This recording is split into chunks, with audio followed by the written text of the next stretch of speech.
आज मु बनैली मीठा दही। चलतु देखा मु क्यों प्रोसेस रे मीठा दही बनई। प्रथमे गोटे पैन रे चीनी किछि देइदिली। चीनी को भल भाव में दे सारा पर आम कौन करवा भल भाव में घांटा जेमती कि तल लगी न जाए। चीनी माने ताकू छाड़देला माने चीनी को सांगे सांगे से गरम होगी पूरा तल पोड़ीज भल लगे खावाई पिता पिता लगे। तापर ये कंटिन्यू सेमती आम कौन करवा एमती घाटी चलवा जे पर्यंत चीनीटा टी मेल्ट होनी।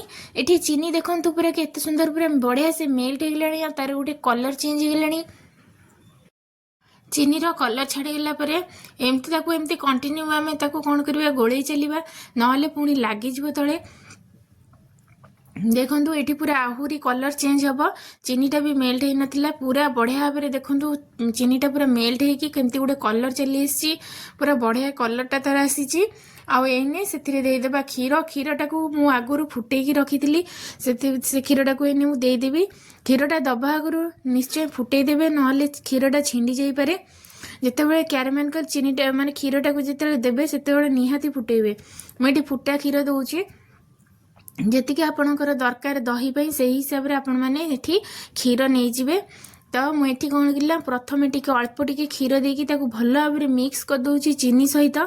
जदि तल लगिज हईरा माने असुविधा हम सीटा करने पिता लगे भल लगे से प्रथम किसी क्षीर दे देती। तापर ये मोर जी आवश्यक अनुजाई मुझे हिसाब से क्षीर देदेली। दे सारापर कि समय आम फुटेबा को छाड़देबा। आउ गोटे कथा जदि आपण मैंने जी क्यारामेल करेंगे से चीनी रे आपण मानकर मीठा होनी तो आपण मैंने ये चीनी की पाउडर करके आपण मैंने दे पारे। मोर एतिकी चीनी रे हो जाइए तो मुझे बेसी आगु चीनी देविनी। ये क्षीरटा फुटुव से हिसाब से चीनीटा को पाउडर करके आपण मैंने देदेवे। तो ये क्षीर फुटीगले आम तापर नेक्स्ट प्रोसेस को जीवा। क्षीर ये फुटु था क्षीर ये फुटुची तापर मुझे कौन करना ये किसी नहीं अमूल अमूलटा निहाती ने। अमूलटा नवा द्वारा ये भल फ्लेवरटा तार आसे। आ जो मीठा दहीटा बसिकी रहे से अमूल द्वारा ही बसिकी क्षीर भल बसबनी। तो यहाँ कौन कर अमूल टी देकी क्षीर टी देकी भल कर मिक्स कर दूची गोटे अमूल क्षीर गोटे बन दूची। आईटा से जो फुटीगला से जो क्षीरटा यहाँ से देदेबा भल कि गोलैदेबा जमी से लम्स न रुए। अमूलटा गोटा गोटा हो भल लगे खावाई। ये देखो क्षीरटा पूरा बढ़िया कलर केमती जमती चार गोटे कलर से टाइप गोटे कलरटा आसी।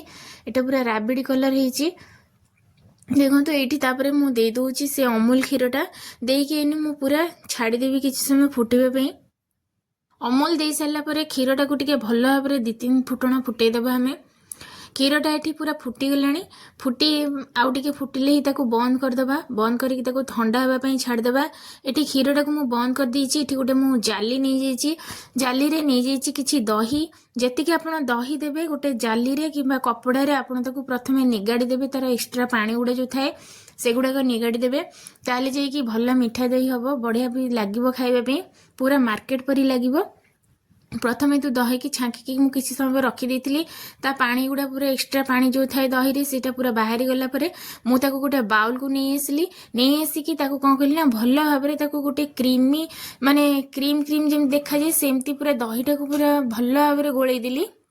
गोलई सारापर से गोटे बढ़िया गोटे क्रीम भाया होते आम जाना जे दहीटा भल कर पूरा बढ़िया से फेंटा देखु पूरा बढ़िया क्रीमी केमती लगुच पूरा जमती केक रे क्रीम गुड़ा सब दि जाए सेमती पूरा लगुच आमती ही हवा दरकार।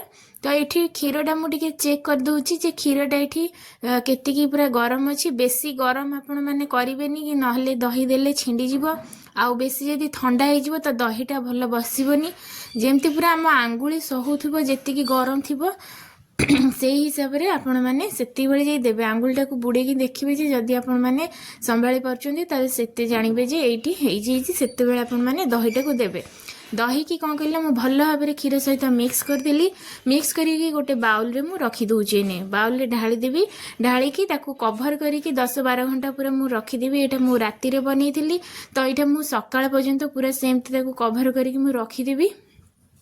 आपण मैंने ये निहाती दहीटा को 10-12 घंटा निहाती भाव में आपण मैंने ताकू जमेबे कहीं क्षीरटा दहीटा जिते माने टाइम लगे से भल जमीब क्षीरटा बसब दहीटा। ଆଉ ଏଇଟା ଯେହେତୁ ଶୀତ ଦିନ ଟିକେ ବେଶୀ ଟାଇମ୍ ଲାଗିଲା ଟିକେ ବସିବା ପାଇଁ। କ୍ଷୀର ମାନେ ଖରା ଦିନରେ ତ କମ୍ ସମୟ ଲାଗେ ଦହି ହେବା ପାଇଁ। ତ ଏଇଠି କ'ଣ କହିଲା ମୁଁ ଗୋଟେ ଭଲ ଗାଙ୍ଗୁଲା ନେଇଯାଇଥିଲି, ତା ଦେହରେ ଟାୱେଲ୍ ବିଛେଇକି ଦେଇଦେଉଛି ଟିକେ ଉଷୁମ, ଯେମିତି ଉଷୁମରେ ଟିକେ ଭଲ ମାନେ ଡେରିରେ ମାନେ ଯେତେ ଉଷୁମ ହେବ ସେଇ ହିସାବରେ ଭଲ ଦହିଟା ବି ହେବ। ଆଉ ଏଠି ମୁଁ 10-12 ଘଣ୍ଟା ରଖି ସାରିଲା ପରେ ତାକୁ ମୁଁ 2-3 ଘଣ୍ଟା ଫ୍ରିଜରରେ ରଖିଦେଇଥିଲି ଟିକେ ଦହିଟା ବସିଯିବା ପାଇଁ। ଦେଖନ୍ତୁ ଦହିଟା ପୁରା ମୋର ଏମିତି ହିଁ ବସିଛି, ଆଉ ଖାଇବାକୁ ପୁରା ମାର୍କେଟ ପରି ପୁରା ଟେଷ୍ଟ ହେଇଥିଲା। ଆପଣମାନେ ଏହି ପ୍ରୋସେସ୍ରେ କରନ୍ତୁ, ଦେଖିବେ ବଢ଼ିଆ ହେବ।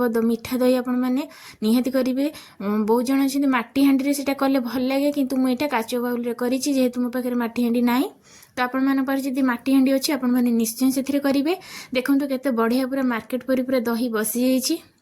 ତ ଆଜିକାର ରେସିପି ଆପଣମାନଙ୍କୁ କିପରି ଲାଗିଲା କମେଣ୍ଟ ମାଧ୍ୟମରେ ନିହାତି ଜଣାଇବେ। ତା ସହିତ ଚ୍ୟାନେଲଟିକୁ ସବସ୍କ୍ରାଇବ୍ କରିଦେବେ। ମୁଁ ଯେଉଁ ନୂଆ ନୂଆ ଭିଡ଼ିଓ ଛାଡ଼ିବି ଆପଣମାନେ ସର୍ବପ୍ରଥମେ ଦେଖିପାରିବେ। ତାହେଲେ ଭିଡ଼ିଓଟି ପାଇଁ ଛୋଟ ଲାଇକ୍ ଆଉ ସେୟାର ମଧ୍ୟ ନିଶ୍ଚୟ କରିଦେବେ। ତାହେଲେ ଆଜିକାର ଭିଡ଼ିଓ ମୁଁ ଏଇଠି ଶେଷ କରୁଛି। ପୁଣି ଦେଖା ହେବ ଆଗାମୀ ଭିଡ଼ିଓ ଆଗାମୀ ନୂଆ ରେସିପିରେ।